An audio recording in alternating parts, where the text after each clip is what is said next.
Thanks, Dr. Blum, for having me again, and it's nice to be with all of you again. I enjoy coming here. I've been here for, I think, 4 years in a row.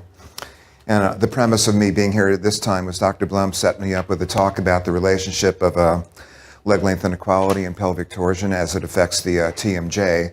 And I'm going to further expand upon that, some more details on the leg part of that.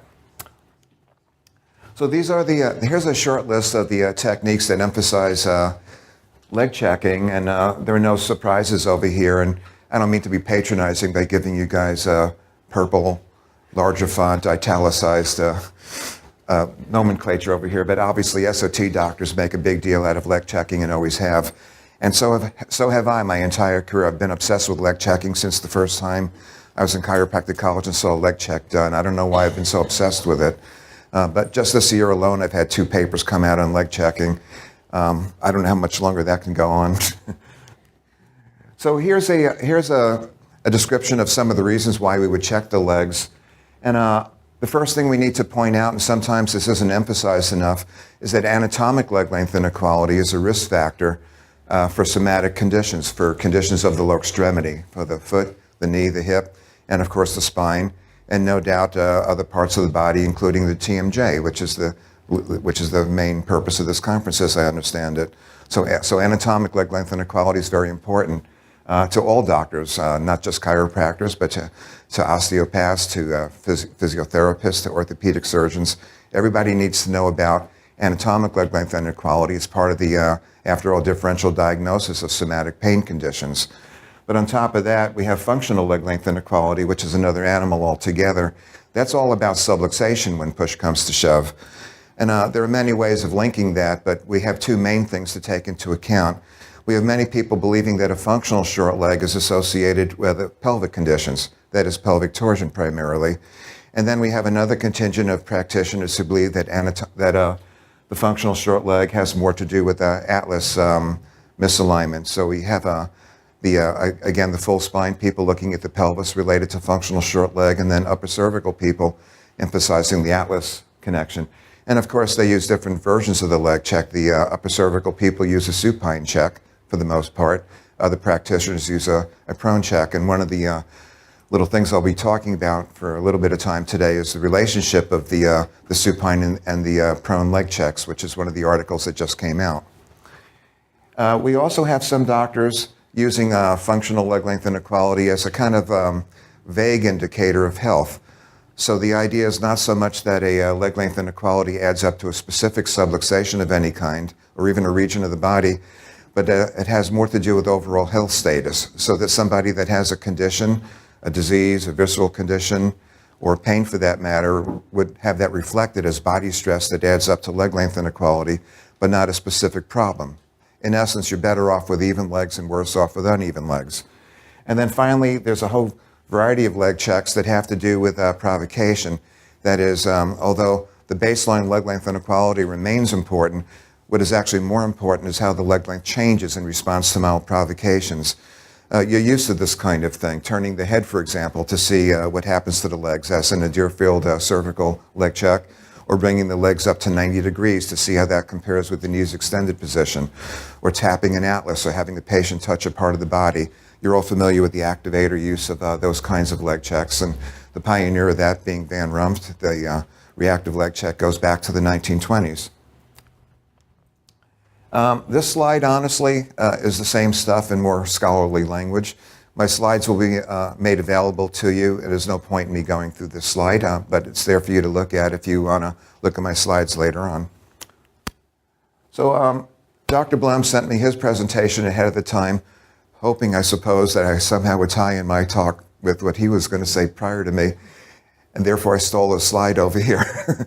But that, what goes around comes around, because this is my illustration that I've been using for 20 years over here.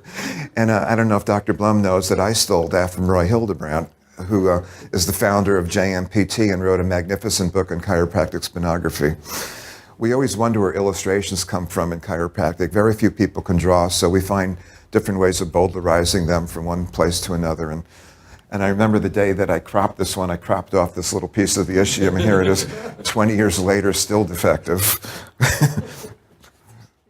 But I agreed with what Dr. Blum said, of course, which is he reminded us all that the short leg very often reflects pelvic torsion, and that's the purpose of this setup slide. And what I want to do is now add to that something that I've been working on for literally 15 or 20 years now, which is that the short leg is associated with the PI ilium. That's quite true, except when it's not. And we need to talk about when it's not. There may be multiple scenarios where it's not, but this is a very, very important one. It's been understood for really since the 1930s that when a person has an anatomical short leg, and I'm going to emphasize that anatomical or structural short leg, what actually happens is that the innominate bone rotates anteriorly, commonly known as an aLLIum. I actually brought my lumbopelvis with me, which I left stupidly on the floor. That's okay, I can make this point. The logic is very straightforward. If you have an anatomic short leg, your body would be tilted. You would have pelvic obliquity towards the short leg side, and that would put your spine in a curvature, convex on the short leg side.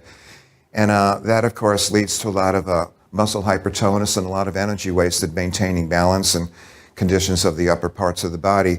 So nature's way in that situation to compensate for the anatomical leg length inequality is to rotate the ilium anteriorly on that side, which raises the sacral base on that side. And of course, the opposite rotation occurs on the other side, where on the anatomic long leg side, the ilium rotates posteriorly, lowering the sacral base.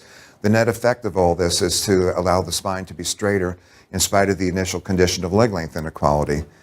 Now, frankly, this hamburgerizes chiropractic theory, because if the short leg is associated with a PI ilium, then we have to deal with cases where the short leg's associated with an AS ilium as well. That puts a premium on knowing whether the short leg in question is an anatomic short leg or functional short leg. That's the point. So how many people have gone into this? Well, I wound up writing a review article on the studies that showed the effect that I'm talking about here. Here's a list of them, and after I had written that article, I stumbled upon another body of literature that, not reflected in this slide, of another 4 or 5 articles that made the same point. I eventually wound up writing 2 articles on this. The article over here, the upper one, is a review of the literature with my co-author from the college where I teach, Palmer West. And the article on the bottom is a kind of a challenge, actually, to the name techniques, including SOT, asking them what are they going to do with this information. This conundrum that we have, that anatomic inequality leads to an opposite place, would not be much of an issue were it not for the fact that many people have anatomical leg length inequality. If this were a rare event, then my point would be true but not important. But actually, we've known since the mid-1980s, when Freiberg published a seminal article, that about 75% of people with low back symptoms have anatomical inequality of 5 millimeters or more. And in an asymptomatic population, he was working with Finnish army recruits, in an asymptomatic population that drops to only 50%, or more precisely 44, rounded off to 50. But if you think about it, looking at the room today, and I would compliment you on your wonderful attendance today, half of you, whether you know it or not, or whether you like it or not, have anatomical leg length inequality of 5 millimeters or more. So if you've been getting blocked, treated any other way for various conditions based on your leg check, it's really one of those Clint Eastwood situations. Do you feel lucky today? Because I understand that SOT doctors would not be 100% reliant on leg length inequality in order to position the blocks, but that certainly has always been a major input. So therefore, and I've made this point in previous presentations with you, you should really be very concerned with whether your patient has anatomic inequality that may lead to a different blocking procedure than the one based on a functional leg check. I will say that this article had a massive reply, meaning I got about 3 emails in response to it. But I've noticed that the SOT crowd, and that's why you're one of my favorite milieus in chiropractic, understand my point and are trying to integrate that into the practice of SOT to some extent. The only other people that have noticed my work was a vicious attack on me at the Activator webpage that didn't like the messenger just telling them, hey, anatomical leg length inequality actually exists. So this slide summarizes my point. I don't want to harangue you more than I need to, but this is what I've been saying for the last 2 minutes, summarizing it. Now, an article that just came out, and I mean like 2 days ago, is a report on prone versus supine leg checks. Sometimes when you do research, you kind of know what the answer is going to be, and it's rather annoying that you have to gather data to prove something you knew already. Some research has that quality. And in other cases, you really don't know what's going to happen.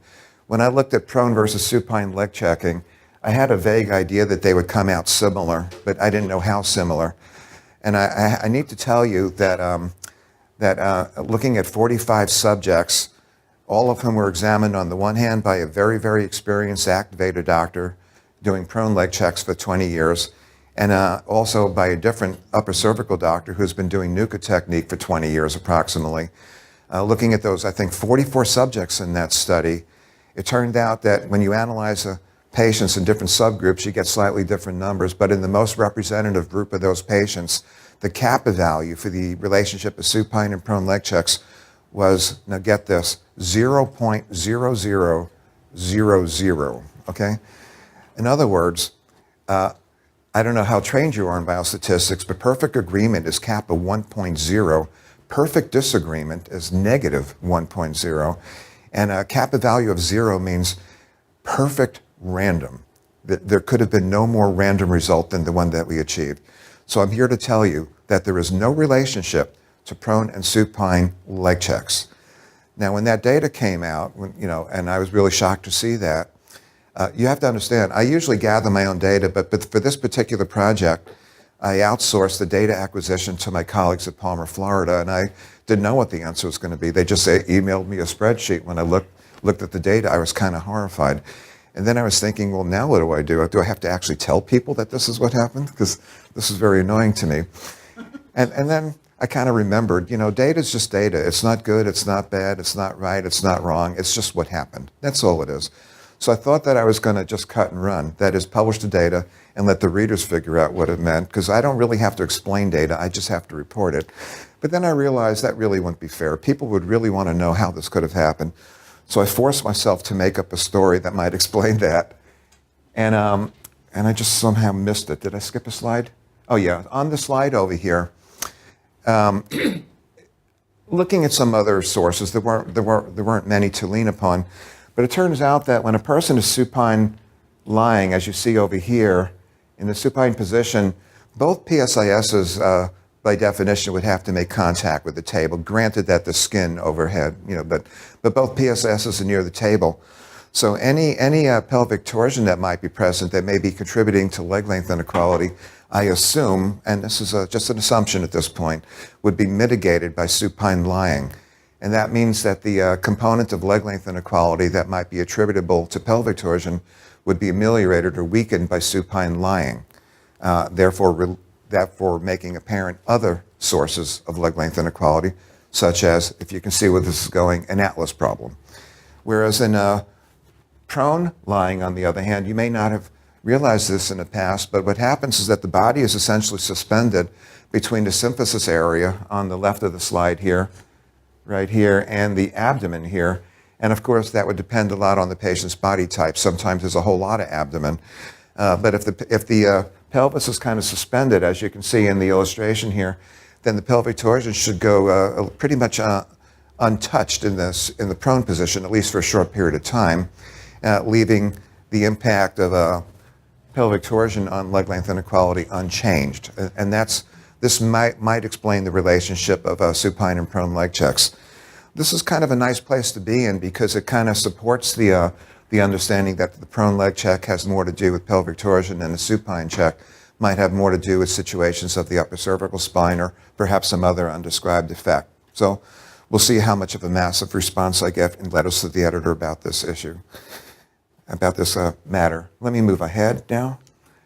So again, getting back to this issue of leg length as it affects the pelvis and possibly TMJ, which is Dr. Blum's talk over here.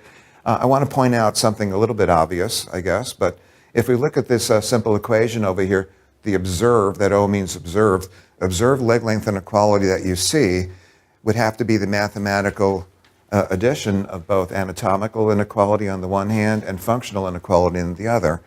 So when you're doing a leg check, it would be would really be wrong to leap to the conclusion that what you are seeing is every single time functional leg length inequality, because you don't know the impact yet of anatomical leg length inequality on what you're seeing. If we rearrange the equation a little bit, we now see that functional leg length inequality is the mathematical difference between observed and anatomical inequality. Now, it's very, very difficult to directly measure functional leg length inequality. So most often, what we can measure through a variety of methods is anatomic leg length inequality. So any difference between what we observe and what we can measure over here then is defined by definition as functional leg length inequality. In other words, it's derived from other things rather than directly seen. With one exception, and I thought I'd bring that to your attention. I had built for me a really, really bizarre table, a leg checkerometer that's equivalent to the Hubble telescope of leg checking. That is called the friction-reduced table over here. Here's a rather ugly black and white version of it, but here's a more color version of it. And that's my colleague at the time, Dr. Robert Jansen, who kind of developed this table with me. I mean, I made it happen, but he was the full-time researcher who spent most of the time in the laboratory tinkering with it. And we wound up, as you can see, publishing really a large amount of papers based on data we gathered with it. But let me cut to the chase and tell you what this table did. It started with the assumption that if you did what I was calling provocational leg checks earlier, that is having the patient turn their head or do whatever you wanted to see if the legs were going to change, you would be able to see in a much more sensitive manner changes in leg length if the legs had more freedom of movement. So what we did is we took each of the legs over here and put them on their separate independently movable section. Can you visualize how this would work in a linear way, sliding as it pleases? And we put linear slides that you see in a file drawer under each of the legs over here. And we further reasoned that if the leg was going to, say, translate superiorly when the head was turned, we'd want this pelvic piece over here to be able to accommodate to that. So we put it on ball bearings. And then we put this piece on ball bearings, and this was on ball bearings. So the patient is essentially prone on a sea of ball bearings where the legs are allowed to slide any way they wanted to over here. And we gathered much more data than we could possibly understand. But if I can just point out one thing about this here, when you put a patient on a table which moves every which way but loose, you have to put them on the table with everything locked up in some way. They can't just get on the table with everything squishing around in every direction. It wouldn't even be safe. This is a high-low table when all is said and done. So what we did is, if you looked at the underside of this movable leg piece over here, what you would see are these magnets. This is an electromagnet. This is an electromagnet over here. And this is the measuring system we use. We had two different versions of it for seeing where the legs were. But the bottom line is we locked up all the movable pieces with electromagnets. And when the patient was in a prone position, at that point, it was as if they had been on any other table. But then we would kill the power to the motors. And at that point, all the table pieces adjusted any way they wanted to. And we call that the magnet kill event, because what happened typically is that when we killed the power to the electromagnets, one of the legs, if I back up a second, one of the legs, perhaps this one here, would jump up in that direction over there, reflecting, in the end, differences in paraspinal muscle tone. So if the short leg were on this side, presumably the result of paraspinal muscle tone over here in the lumbopelvis, we could see that when we killed the power to the magnets. This, to my knowledge, is the only direct demonstration there has ever been of functional leg length inequality, not a derived value, but a directly measured value. This has been mostly important to the upper cervical milieu, which is very, very dependent on the leg check, and they quote this research more than anyone else, and I'm very thankful that they have drawn some attention to it. So now let me move to some methods of detecting directly, again, anatomic leg length inequality, assuming that most of you will not be owning the Hubble telescope of leg checking. Only two of them have ever been built, to my knowledge. I have one, and I think Sherman College has one. So we have a list of methods here by which leg length inequality, anatomic I mean, this time can be directly measured. And they're not really in any order of importance, with one exception to that comment. What I put last over here is something called the Allis test, which to me is the weakest of all the tests on that list, and which I do not use, but I couldn't produce this list without at least including it. Dr. Blum, are you watching my time? Am I okay? All right, thank you, sir. So this test is, I call it the sit-stand test because I can't find any other name for it. I read about it in an osteopathic textbook written by Bourdillon, and he didn't give it a name either, so I call it the sit-stand test. And I don't know how commonly even that is done in osteopathy, but it is very commonly done at Palmer West. Every one of my students does it. You cannot graduate from my college without being an expert at this test. So what we do is we examine the patient in a seated position. This is from Bourdillon's book. It's not a wonderful picture, but I borrowed it. And you can see here that the patient is seated, and thumbs are placed in his illustration on the PSISs, but that's not crucial. The thumbs need to be on the pelvis and any place in the pelvis, but they have to be on a horizontal line is the main thing. They have to be even with one another. If the legs are not even, when the patient stands up, and that's what you see in the upper illustration here, then on the long leg side, the hand will raise, the thumb will rise on the long leg side over here. So notice that this is a test for leg length inequality that at no point involves touching the feet, looking at the feet. There's no tape measure. You're only looking indirectly at the role of leg length inequality at changing the relationship of seated pelvic landmarks compared with standing pelvic landmarks.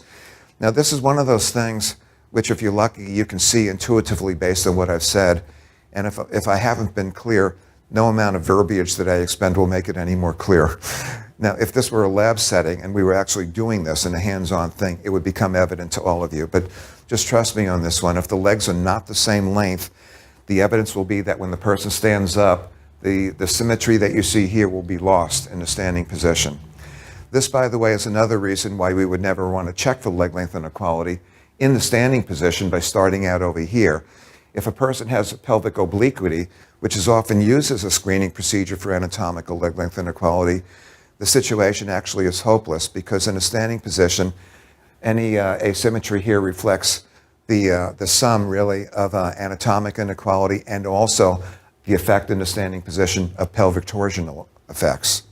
So everything is obfuscated. So you would never look for leg length inequality standing, and yet that is what is routinely done. When people go to the middle school to see if little Johnny or little Mary has scoliosis or a risk for that, they're constantly doing the standing check of the pelvis, and it's really way off the mark. So this is the sit-stand test, and I really love it. I used to write a column for the Journal of the American Chiropractic Association, where, as comparison with writing articles for JMPT or something like that, they pretty much let me get away with murder. And I was able to title it, I was able to work into the title something about Darwin's finches. Don't even ask me how that got done, but I will tell you that any article I mention is available to you if you get in touch with me, and you'll see how I somehow connected Darwin's experience in the Galapagos describing finches with leg length inequality. There's always a way. Now, let me move to method number 2, which is a tape measure methods over here. In our experience, tape measure methods are almost invariably done by measuring from the ASIS to the medial malleolus. And I don't know how frequently you do that. I know you all have tape measures. I just don't know how important and how frequently you check every patient for that using a tape measure. But I swear to you, from the first time I learned to do this, I realized that the knees kept getting in the way, that the tape measure can't seem to decide whether to go lateral to the patella, medial to it, or right above it. And depending on the patient's anatomy, what the Q angle was and so forth, and whether they had curvature of the spine, it was very hard to even use a tape measure in a similar manner on the left leg and the right leg using that method. Imagine my surprise later on when I got into the literature on tape measure methods, and I found that there are actually at least 6 different methods that have been described. Your starting point for the tape measure can be at the xiphoid process, at the umbilicus, over here at either ASIS, and then you can bring your tape measure to the medial malleolus or the lateral malleolus. The standard of care in Europe that's become established is that they measure from the ASIS to the lateral malleolus, which that's the problem of what the patella is doing. And that is the way that I measure it when I'm using patella. Now I'm no longer fighting with the kneecap to figure it out. That may not be technically appropriate in some programs, like in a work comp situation where they kind of specify how something should be measured that may be unacceptable. But in my practice, I'm not worried about work comp. I don't do too many of those cases, and I measure to the lateral malleolus. So how accurate are these methods? Well, let's look into that. This is an article that's been sitting on my hard drive for at least 4 or 5 years, unpublished. I just can't find the time to refine it and send it to a journal. But I read all the articles on the accuracy of tape measure methods, and this is a summary of the data. 1 or 2 articles have come out since I produced this data summary. But they go back to the 1970s, as you can see, and in every case, there was a tape measure method that was used, and then there was a gold standard, as we say, a reference standard, so we could see how accurate it was. And because of wildly different methods of reporting on the accuracy of the method, it's really hard to come up with a composite number for just how accurate tape measure methods are. But the bottom line is not all that accurate from a chiropractor's point of view. And they come out to an order of plus or minus 4 or 5 millimeters compared with an imaging standard, be it MR, CT, or plain X-ray, or even ultrasound. You wind up with something like plus or minus 4 millimeters. In medicine, they feel like very frequently that if the legs are within 1 centimeter of one another anatomically, the patient's having a pretty good day. I think most chiropractors would not be comfortable knowing that the patient is within 1 centimeter. We often try to interpret from a anatomical point of view, differences as little as 2 or 3 millimeters is meaningful to a patient. Maybe Dr. Blum can tell me how many millimeters of anatomic inequality can lead to a TMJ problem. You want to throw out a number? It seems like 6 to 8 millimeters. 6 to 8 for a TMJ? That's what changes the That's pretty conservative, actually. The lowest number I've seen in the literature for suggesting a somatic condition is about 3 millimeters, actually, and comes from a book written by somebody, a chiropractor who's also a podiatrist, who's up in the Bay Area where I practice in Northern California. So again, 4 or 5 millimeters, it is what it is. I'd rather see a smaller number to be comfortable with the result. This is another method, the third one that I've gone over here, that is sometimes called the block or indirect method. And this shows a typical X-ray procedure to see how the gold standard works out for leg length inequality. And this is an illustration that I noticed, Dr. Blum, did you not use the same illustration in your slideshow? I don't think so. I thought I saw this go by. I picked it up from somewhere on the internet. Yeah, like minds find similar illustrations. But this is a short leg over here. I'm sorry, this is a person with pelvic obliquity, and we strongly suspect that there's an anatomic short leg. So what we do here is we put blocks or wedges of known magnitude under the left leg in order to see how much support has to be added to make the pelvis look symmetric. And that's a way of demonstrating, in a quantitative sense, how much leg length inequality there is. If this seems familiar to some of you, this is exactly how an anatometer works, which is used by some, not too many, upper cervical people. The NUCA people use that if they can afford it. That's a $20,000 gadget. If you were thinking of buying one, I just saved you a lot of money. You can go to an art store and buy some poster board, which is 1.5 millimeters thick, and put little squares of poster board under the patient's foot until the pelvis looks even, instead of spending the $20,000, honestly. I've done that. And that'll give you the leg length inequality with the resolution of 1.5 millimeters, which is really not that bad. And by the way, there are studies showing that if you were adding blocks to somebody's foot to see when the pelvis was level, you don't need a very high-tech device to see if the pelvis is level. It's been shown that when a person just eyeballs the pelvis using these things called eyes, they can pretty much tell when the pelvis is level. It compares very favorably with a measuring device. But if you wanted to go high-tech, you can buy a $39 digital inclinometer from Home Depot and get the same kind of outcome. So moving right along. This is a summary of the results of that method compared with the radiological standard. And that hasn't been a pretty thing either, honestly. The data column over here shows 4 or 5 millimeters, but some of these people reported their accuracy with other statistics that are hard to convert to millimeters, honestly. But it looks to me pretty comparable to the level of accuracy that you get with a tape measure, so not all that satisfying. Again, that was also unpublished. I developed something called compressive leg checking over here. I know you can't tell it, but these are the thumbs of Dr. Four.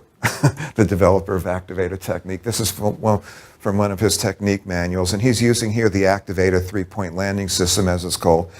And I'm wondering how many times in the tens of thousands, maybe hundreds of thousands of leg checks that he's done, and all the times that he found himself in this exact position here, he said, I wonder if that's an anatomical or a functional short leg over there.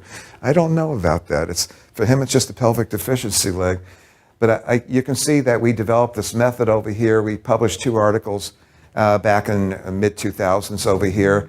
I want to acknowledge my co-author, Elaine, over here. That E is Elaine. She's that woman right there. She doesn't want me to point her out, but she's here today, and she did these 2 studies with me over here. And then this article here is now in press.